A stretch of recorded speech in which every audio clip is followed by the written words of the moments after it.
Welcome back, everybody, to another explainer. Today, we are on a mission to unlock some absolutely massive backend performance in your .NET applications.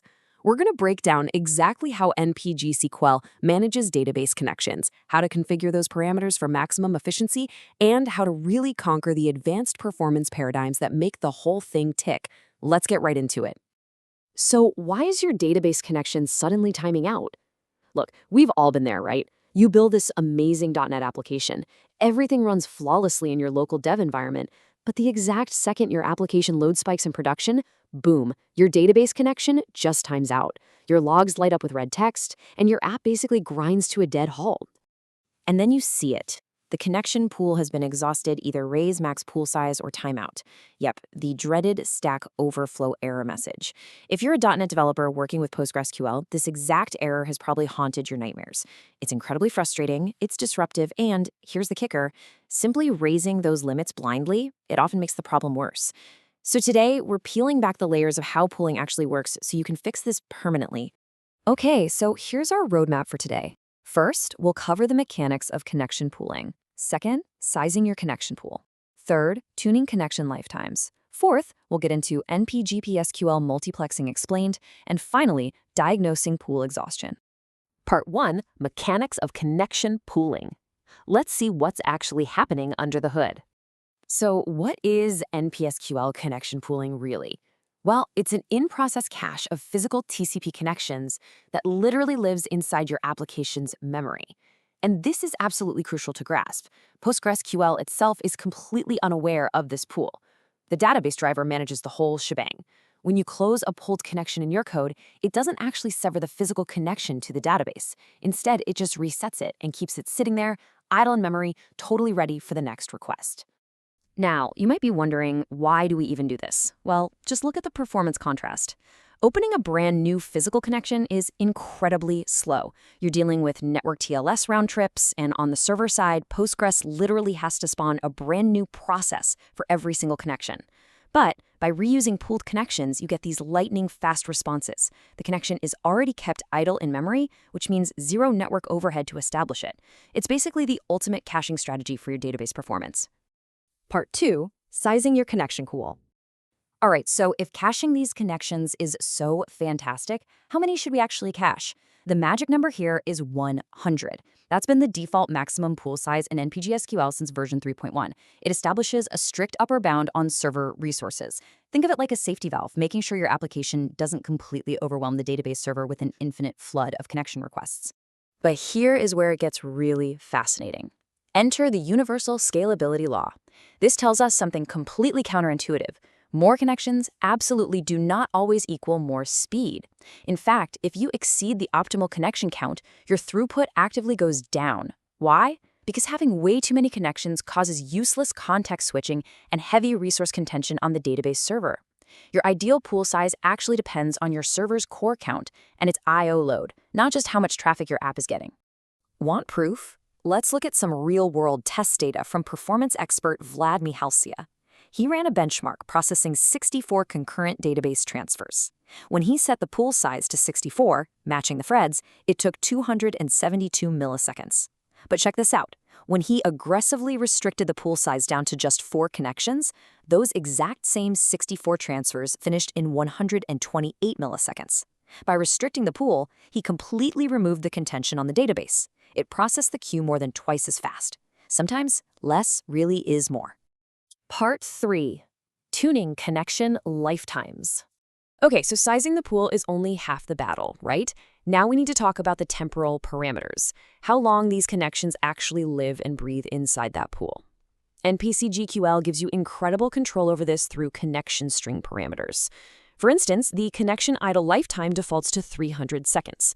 That means if a connection just sits there unused for 5 minutes and you're above your minimum pool size, it gets closed to free up resources. The pool checks for these idle connections every 10 seconds, which is your connection pruning interval. And finally, you have a hard connection lifetime of 3,600 seconds, so 1 hour. After an hour, a connection is forcefully destroyed, which is actually super useful in clustered setups to force load balancing between your servers. Part 4. NPSQL Multiplexing Explained. Let's get into the advanced stuff. All right, now we're shifting gears to probably the most fascinating part of this whole explainer, the experimental high-performance multiplexing paradigm in NPSQL. To really picture this, let's borrow an analogy from NPSQL's lead developer, Shay Rojansky. Imagine traditional pooling is like a train system sending out empty trains.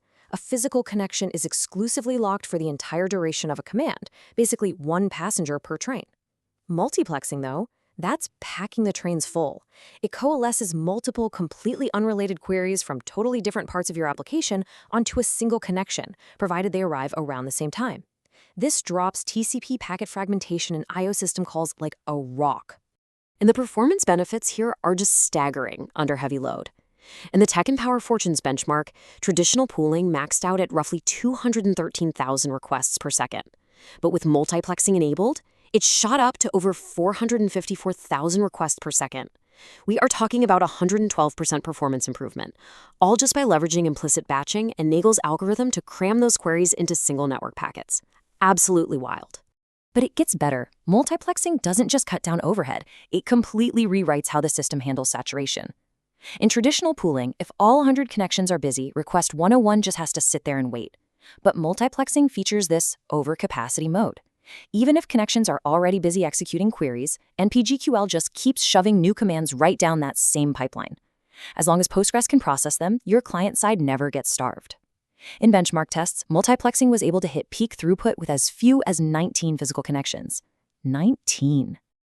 Okay, hold your horses though. Before you go turning this on in every single app, we absolutely have to talk about the trade-offs. Multiplexing demands strict statelessness. Because multiple unrelated queries are sharing a connection at the exact same time, you literally cannot use transactions. You also can't use temp tables or session variables. Plus, it is subject to head-of-line blocking. Results come back first in, first out. So if one query happens to be painfully slow, it's going to block the results of all the other unrelated queries sharing that exact same multiplexed connection. Part 5. Diagnosing pool exhaustion. Let's fix some bugs. Let's bring all of this theory back to solving that dreaded exhaustion error we looked at right at the start. Consider this real-world case study from Stack Overflow. A team was migrating a .NET app from SQLite to AWS Aurora Postgres. The app had worked flawlessly for years on SQLite, but the very second they pointed it to Postgres, the integration test started failing after just 20 runs, throwing that exact pool exhaustion error. They even tried doubling the pool size, but no luck, it still crashed. So, based on what we now know about how that in-process pool operates, here are your actionable debugging steps. Step 1, check your max pool size limit to make sure it's actually reasonable for your hardware. Step 2, verify that all of your Entity Framework DB context instances are injected as scoped, not singletons. Singletons will hoard those connections forever. And step 3, this is the big one, hunt down unclosed connections. In that Stack Overflow case, the culprit was a tiny custom middleware script checking for a database file. It opened a Postgres connection but forgot to explicitly close it. Because they were never closed, they never went back to the pool. They just slowly leaked out until the entire pool was drained. So, what does this all mean? The crucial takeaway here is that when your application times out, the answer is rarely just buy a bigger database server or crank the pool limit up to 10,000. Proper database connection management is all about efficiency. It's about realizing that restricting your pool down to 4 connections might actually make your app twice as fast. And it's understanding that every single unclosed connection in your code is a silent, slow leak in your application's performance. So, I'll leave you with this. Are you over-provisioning your database hardware, or are you just underutilizing your connections? Go take a look at your Entity Framework configs and find out. Thanks for tuning into this explainer, and keep building great things.